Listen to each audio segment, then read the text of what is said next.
Times today news కి స్వాగతం. ముందుగా ముఖ్యాంశాలు.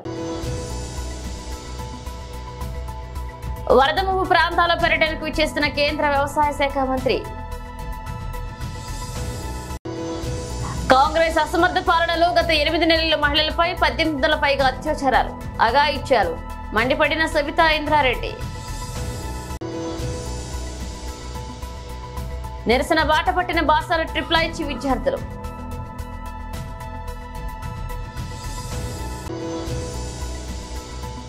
వరద బాధితులు పడ్డ ప్రతి కుటుంబానికి నిత్యావసర సరుకులు ఇచ్చే బాధ్యత తీసుకుంటాం, నాదెండ్ల మనోహర్. వరద ముంపు ప్రాంతాల పర్యటనకు వచ్చేసిన కేంద్ర వ్యవసాయ శాఖ మంత్రి, హోంశాఖ సహాయ మంత్రి బండి సంజయ్ బీజేపీ పాలేరు మెయిన్ కెనాల్ గండికట్టడంతో దెబ్బతిన్న ఖమ్మం సూర్యాపేట జాతీయ రహదారిని చూపించి కేంద్రం నుండి సహాయం అందించాల్సిందిగా వారిని కోరడం జరిగింది.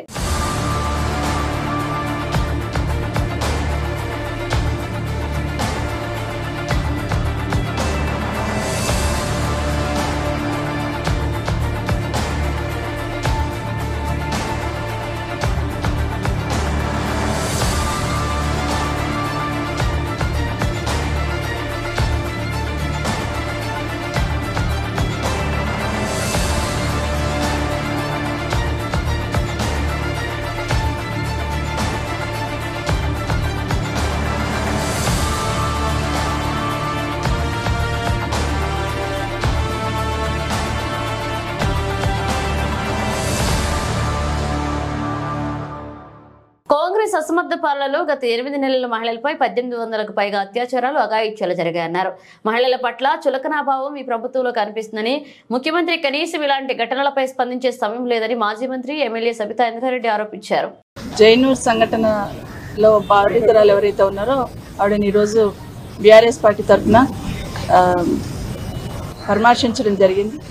ఏ సంఘటన అయితే జరిగిందో నిజంగా సంఘటన బాధాకరం, అందరం కూడా ఖండించాల్సిన సంఘటన. నిజంగా ఆవిడని చూస్తే అసలు మొహం మీద అంతా కూడా ఒక 30-40 కుట్లతోని, బాడీ అంతా కూడా షోల్డర్ మీద అక్కడంతా కూడా కుట్లతోని జీవత్సంలో కనిపిస్తూ ఉంది. నిజంగా ఎంత ప్రతిఘటించి తనను తాను కాపాడుకుంది అనేది అక్కడ చూసిన తర్వాత మాకంతా అర్థమైంది. నిజంగా ఒక్కసారి వెనక్కి తిరిగి ఆలోచిస్తే 8 నెలలు ఈ రాష్ట్రంలో జరుగుతున్న అన్ని చూస్తూ ఉంటాయి. అంటే పాలనను గాలికి వదిలేసి, శాంతి భద్రతలను గాలికి వదిలేసి, ఏది జరిగినా ఈ ప్రభుత్వానికి సంబంధం లేదన్నట్టు ఏ విధంగా అయితే బిహేవ్ చేస్తున్నారో మళ్ళీ ఇలాంటి సంఘటనలు జరగడానికి ఆస్కారం ఏర్పడతా ఉంది. గత 8 నెలల్లో మహిళల మీద ఎలాంటి అత్యాచారాలు, అఘాయిత్యాలు జరిగినాయి అనేది రాష్ట్రంలో అందరూ వింటూ ఉన్నారు. అసెంబ్లీ వేదికగా మాట్లాడుతూ ఉన్నాయి. ప్రభుత్వానికి చలనం లేదు. దాదాపుగా 1800 పైచిలకు సంఘటనలు మహిళల పట్ల జరిగిన సంఘటనలు చూస్తున్నాం. హైదరాబాద్ చుట్టుపక్కల కానీ, నాగర్ కర్నూల్లో గిరిజన మహిళ మీద జరిగిన సంఘటన కానివ్వండి, మొన్న షాద్ నగర్ లో జరిగిన సంఘటన కానివ్వండి, మహిళలంటే ఒక చులకన భావంతో ఈ పాలన జరుగుతున్నట్టు కనిపిస్తా ఉంది. మహిళల పట్ల అగత్యాలు జరుగుతా ఉన్న, అత్యాచారాలు జరుగుతా ఉన్నా స్పందించడానికి ఈ రాష్ట్ర ముఖ్యమంత్రి గారికి కనీసం తీరిక కూడా లేని పరిస్థితి చూస్తా ఉన్నాం. నిజంగానే దేశంలో గానీ రాష్ట్రంలో గానీ మహిళల పట్ల అత్యాచారాలు జరుగుతూ ఉన్నప్పుడు డెఫినెట్ గా ప్రభుత్వాలనే స్పందించాలి. కానీ మన రాష్ట్రంలో ముఖ్యమంత్రి గారు ఇన్ని సంఘటనలు జరిగిన, హైదరాబాద్ లో ఆర్టీసీ బస్ లో మహిళ మీద అత్యాచారం జరిగినా పట్టించుకునే వాళ్ళు లేరు. మహిళల మీద సామూహిక అత్యాచారాలు జరుగుతున్నా పట్టించుకునే వాళ్ళు లేరు.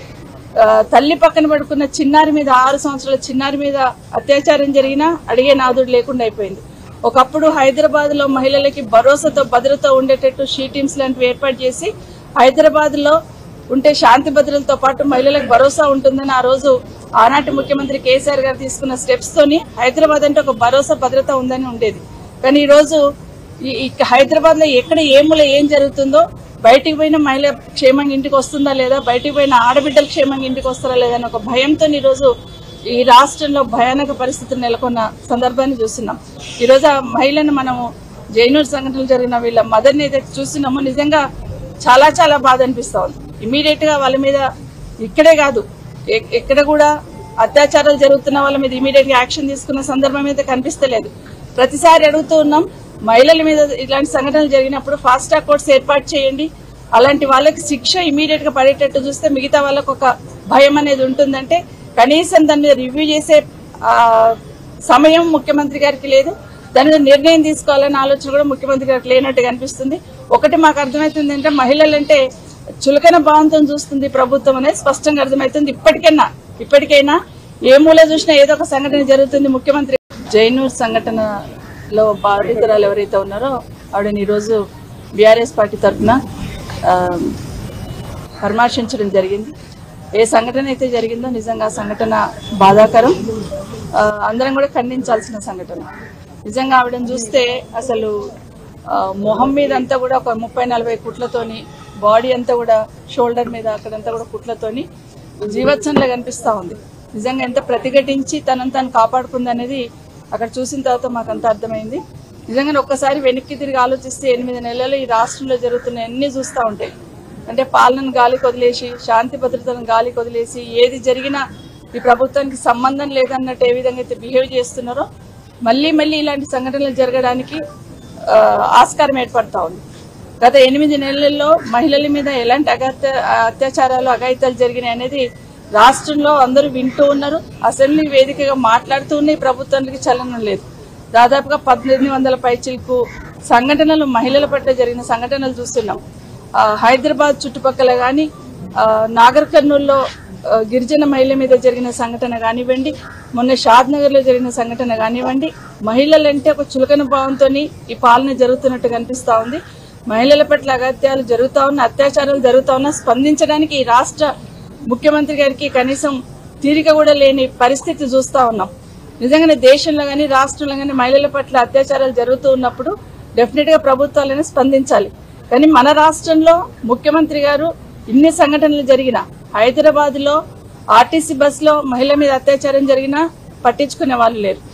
మహిళల మీద సామూహిక అత్యాచారాలు జరుగుతున్నా పట్టించుకునే వాళ్ళు లేరు. తల్లి పక్కన పడుకున్న చిన్నారి మీద, 6 సంవత్సరాల చిన్నారి మీద అత్యాచారం జరిగినా అడిగే నాదుడు లేకుండా అయిపోయింది. ఒకప్పుడు హైదరాబాద్ లో మహిళలకి భరోసాతో భద్రత ఉండేటట్టు షీ టీమ్స్ లాంటివి ఏర్పాటు చేసి హైదరాబాద్ లో ఉంటే శాంతి భద్రతలతో పాటు మహిళలకు భరోసా ఉంటుందని ఆ రోజు ఆనాటి ముఖ్యమంత్రి కేసీఆర్ గారు తీసుకున్న స్టెప్స్ తోని హైదరాబాద్ అంటే ఒక భరోసా భద్రత ఉందని ఉండేది.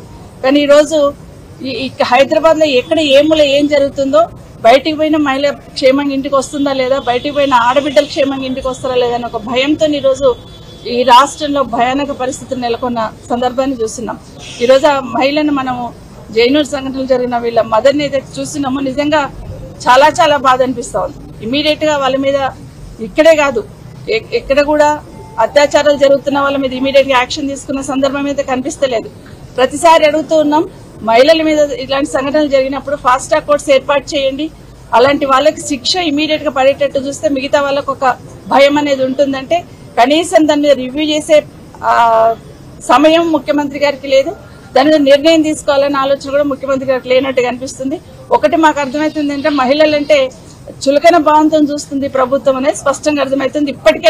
ఇప్పటికైనా ఏ మూల చూసినా ఏదో ఒక సంఘటన జరుగుతుంది. ముఖ్యమంత్రి గారు ఇప్పటికైనా మీరు కళ్ళు తెరిచి రివ్యూ చేసి ఇలాంటి సంఘటనలు పునరావృతం కాకుండా నిర్ణయం తీసుకోవాలని డిమాండ్ చేస్తా ఉన్నాం. నిరసన బాట పట్టిన బాసర IIIT విద్యార్థులు రెగ్యులర్ బీసీ నియామకం, హాస్టల్ వసతి, మెస్ భోజన సదుపాయాల్లో ఎన్నో ఇబ్బందులున్నా ప్రభుత్వం పట్టించుకోవట్లేదని, బాసర IIITలో విద్యార్థులు ఎదుర్కొంటున్న సమస్యలను వెంటనే పరిష్కరించాలని, అంతవరకు తమ ఆందోళన కొనసాగిస్తామని నిరసనకు దిగారు 2000 మంది విద్యార్థులు.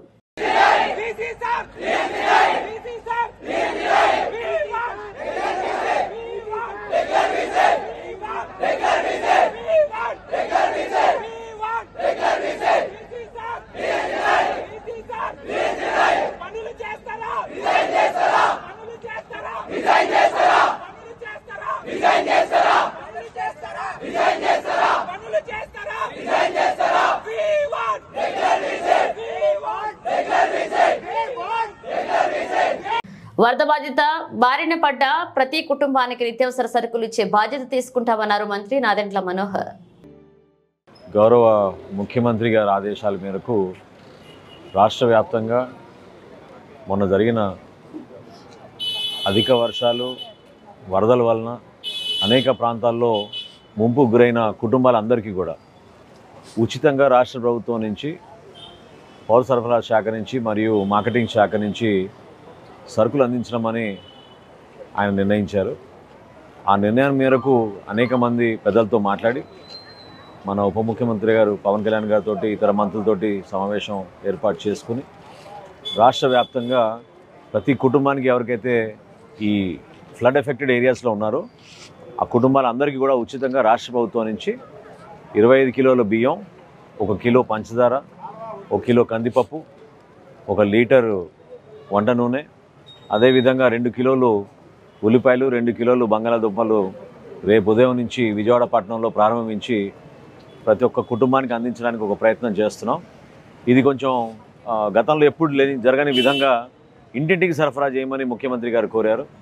సో చాలా పెద్ద లాజిస్టిక్ ఎక్సర్సైజ్ కాబట్టి రాష్ట్ర వ్యాప్తంగా అనేక మంది అధికారులు, స్థానికంగా ఉన్న పోలీస్ యంత్రాంగం, రెవెన్యూ సిబ్బంది వీళ్ళందరూ కూడా ఎంతోమంది వాలంటీర్లు క్షేత్రస్థాయిలో కూడా సహాయపడుతున్నారు.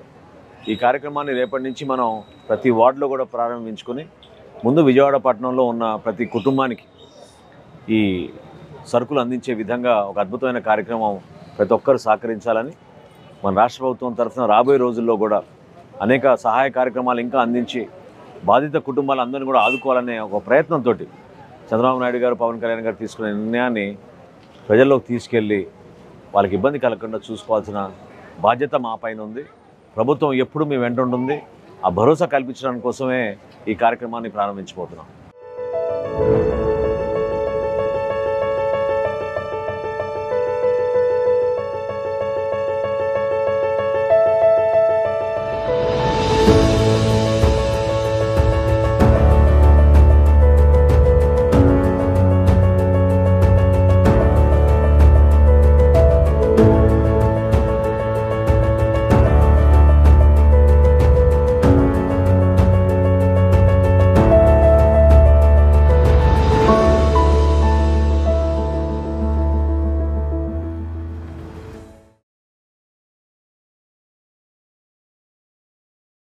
శ్రీ సత్యసాయి జిల్లా పుట్టపర్తి నియోజకవర్గం మాజీ మంత్రి వరలపల్లె రఘునాథ్ రెడ్డి కుమారుడు పల్లె వెంకటకృష్ణ కిషోర్ రెడ్డి జన్మదినం శుభాకాంక్షలు తెలియజేశారు.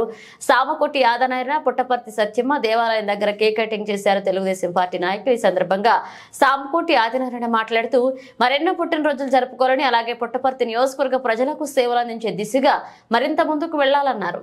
సంస్థల అధినేత మాజీ మంత్రివర్యులు శ్రీ పల్లె రఘునాథ్ రెడ్డి గారి కుమారుడు పల్లె వెంకట కిషోర్ కృష్ణారెడ్డి గారి జన్మదిన సందర్భంగా ఈరోజు తెలుగుదేశం పార్టీ నాయకులు, అభిమానులందరూ కూడా సత్యమ్మ దేవాలయం దగ్గర కేక్ కట్ చేసి శుభాకాంక్షలు తెలియజేయడం జరిగింది. ఎంతోమంది పేద విద్యార్థులకు చదువు చెబుతూ తనదైన శైలిలో ఆయన అన్ని రంగాల్లో కూడా, ఇటు విద్యారంగంలో కానీ, ఇటు రాజకీయ రంగంలో కానీ మనం చూస్తున్నాం. 2014, 19, 24 ఎలక్షన్స్లో కూడా తండ్రి ఎమ్మెల్యేగా నిలబడినప్పుడు, మరి భార్య ఎమ్మెల్యేగా నిలబడినప్పుడు కూడా అనేకమైనటువంటి కృషి చేసి తెలుగుదేశం పార్టీ గెలుపులో తనదైన ముద్ర వేసుకున్నటువంటి పల్లె కిషోర్ కృష్ణారెడ్డి గారు యువనాయకుడు. మా యువతకంతా కూడా ఆదర్శంగా ఉన్నాడు. చాలా మంచి వ్యక్తి. అలాంటి వ్యక్తి జన్మదినం జరుపుకోవడం మాకు చాలా ఆనందంగా ఉంది. తెలుగుదేశం పార్టీకి ఎల్లవేళలా వారి సేవలు అవసరమని తెలియజేస్తారు. లడ్డు వేలంపాటలో ప్రపంచ వ్యాప్తంగా తనకంటూ ప్రత్యేక స్థానం ఏర్పరచుకున్న బాలాపూర్ గణేష్ విగ్రహం 7 గణేష్ నవరాత్రులకు ధూల్పేటలో సర్వాంగ సుందరంగా ముస్తాబైంది. ధూల్పేటకు చెందిన కళాకారుడు లక్ష్మీనారాయణ సింగ్ ఆధ్వర్యంలో 25 మంది కళాకారుల బృందం 23 ఫీట్ల ఎత్తైన భారీ విగ్రహాన్ని తయారు చేశారు. ఆ విగ్రహం తలపై భాగంలో అమృతం కోసం సముద్రంలో మందర పర్వతాన్ని దేవతలు, రాక్షసులు మదనం చేస్తున్నట్లుగా తీర్చిదిద్దారు. కూర్చున్న ఆకృతిలో కనిపించే బొజ్జగనపయ్య ఒక చేతిలో సింహం చిత్రాలతో కూడిన త్రిశూలం, రెండవ చేతిలో ఓంకారం, మూడవ చేతిలో గొడ్డలి, నాలుగవ చేతిలో లడ్డు పెట్టే వీలుగా విగ్రహాన్ని తీర్చిదిద్దారు. అంతేగాక ఎడమ చెవి పక్కన లక్ష్మీదేవి, కుడి చెవి పక్కన కమలంపై సరస్వతి దేవి కనిపించే విధంగా తయారు చేసిన గణేష్ విగ్రహం విశేషంగా ఆకట్టుకుంది.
లేదు ఈసారి ఏర్పాట్లు ఎలా ఉన్నాయి అన్న?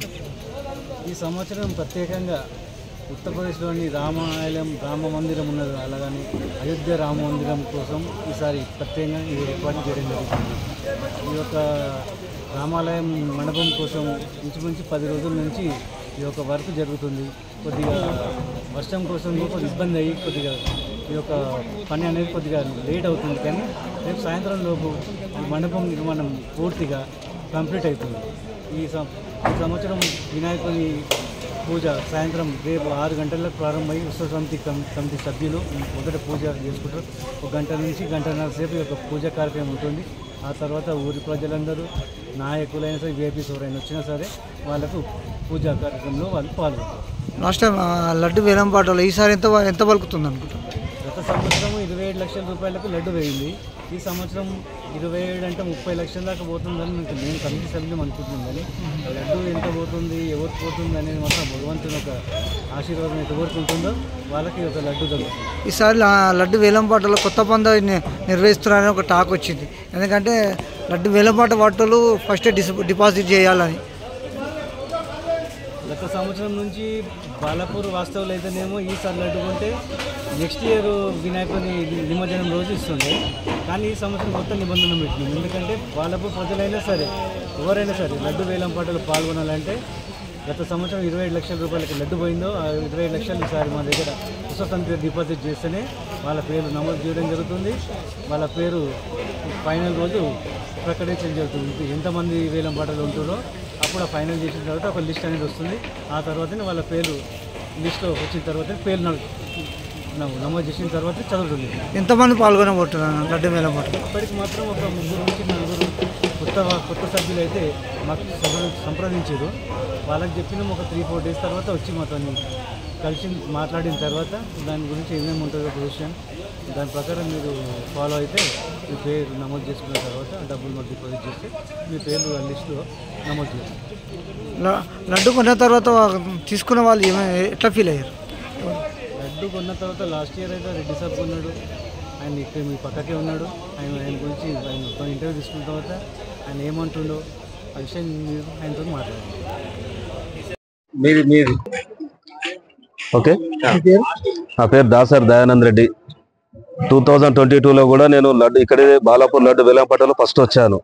ఫస్ట్ వచ్చి మా తుర్కయంజాల్ మున్సిపాలిటీలో పాటిగూడ గ్రామం చిన్న విలేజ్, ఆ విలేజ్ నుంచి నేను ఇక్కడికి రావడం జరిగింది. 2022లో లడ్డు వేలంపాటలో పాల్గొని ఒక 26,40,000 రూపాయల్లో నేను ఆగిపోయాను. అక్కడికి నేను సెకండ్ ప్లేస్ వచ్చాను. గత సంవత్సరం 2023లో వంగేటి లక్ష్మారెడ్డి అన్న గారు అంటూ వాళ్ళకు కైవసం చేసుకోవడం జరిగింది. మళ్ళా 2023లో అదే వేలంపాటలో నేను పాల్గొనడం జరిగింది. పాల్గొన్న తర్వాత గత సంవత్సరం 27 లక్షల రూపాయలకు అనూహ్యంగా నాకు ఆ లడ్డు వేలంపాటలో నాకు దక్కడం ఎంతో అభినందనీయం, శోచనీయంగా, గర్వంగా ఫీల్ అవుతున్నాను. లడ్డు ఇక్కడ ప్రపంచ దేశాల్లో అన్ని చూస్తున్నాం, ఎన్నో మండపాలు ఉన్నాయి. గణేశుడు అంటే ఖైరతాబాద్, లడ్డు ప్రసాదం అంటే బాలాపూర్. ఆ ప్రాముఖ్యత ఉంది కాబట్టే కదా మన ప్రపంచ దేశాలంతా నలువైపులో బాలాపూర్ వైపు చూస్తున్నది, ఆ లడ్డు వేలంపాటలో పాల్గొనే వాళ్ళని చూసి. ఆ లడ్డు యొక్క ప్రాముఖ్యత తెలుసుకునే కదా నేను కూడా వచ్చి ఇక్కడ జరగడం జరిగింది. లడ్డు తీసుకున్న తర్వాత మానసికంగా కానీ ప్రశాంతతగా ఉన్నాను, వ్యాపార పరంగానే కానీ అన్ని రకాలుగా నేను ఇప్పుడు సంతోషంగా ఉన్నాను. లడ్డు కొన్న తర్వాత కుటుంబ సమేతంగా పిల్లలు, తల్లి అందరు కృషి వల్ల నాకు ఈ లడ్డు వాళ్ళ సమక్షంలో వాళ్ళు తీసుకోవాలని అందరూ ఏకపాటిగా నిర్ణయం తీసుకొని పోరాడాము. 2 years 2023లో నాకు లడ్డు దక్కింది. 100% లడ్డు వేలంపాటలో ఈ లడ్డు ప్రసాదం దక్కిన తర్వాత నాకు మళ్ళీ ఎగ్జామ్మెంట్ ఉంటుంది కదా, నేను ఖచ్చితంగా ఈసారి వేలంపాటలో 100% ఉన్నాను. ముందంజలు ఉండాలన్నా భగవంతుని కోరుకొని కానీ ఇక్కడికి వచ్చాను. లడ్డు కొనకుండా మీరు ఎలా ఉండేవారు? లడ్డు బాలాపూర్ గణేష్ లడ్డు కొన్న తర్వాత ఎలాంటి అభివృద్ధి చెందింది మీరు చూడండి. లడ్డు వేలంపాట అక్కడ ముందు ఇప్పుడు ఏముంటుంది, రియల్ ఎస్టేట్ వ్యాపారంలో ఉన్నాము. అవి రేట్లు పెరుగుతాయి.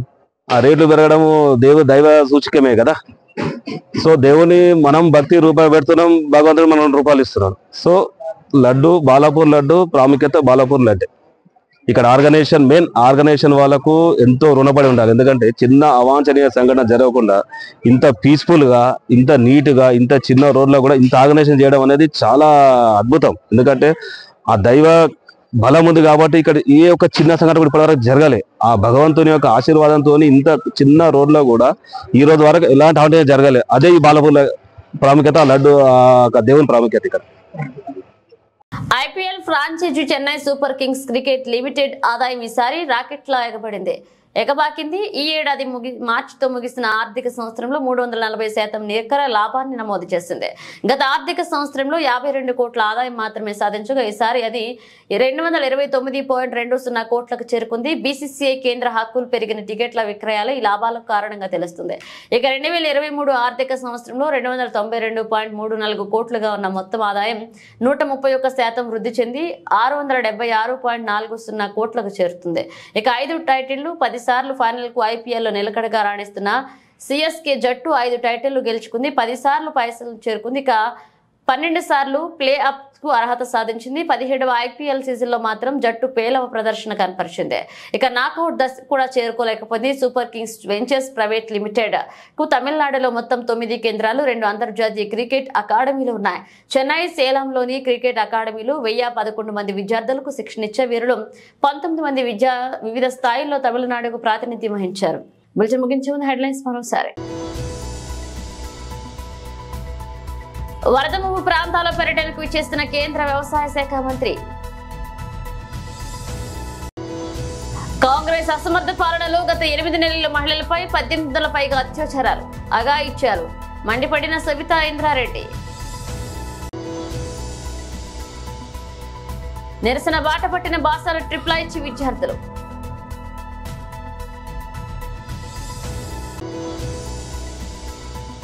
వరద బాధితులు పడ్డ ప్రతి కుటుంబానికి నిత్యావసర సరుకులు ఇచ్చే బాధ్యత తీసుకుంటాం, నాదెండ్ల మనోహర్. ఇవి బులెటిన్ అప్డేట్స్. మళ్ళీ కలుద్దాం.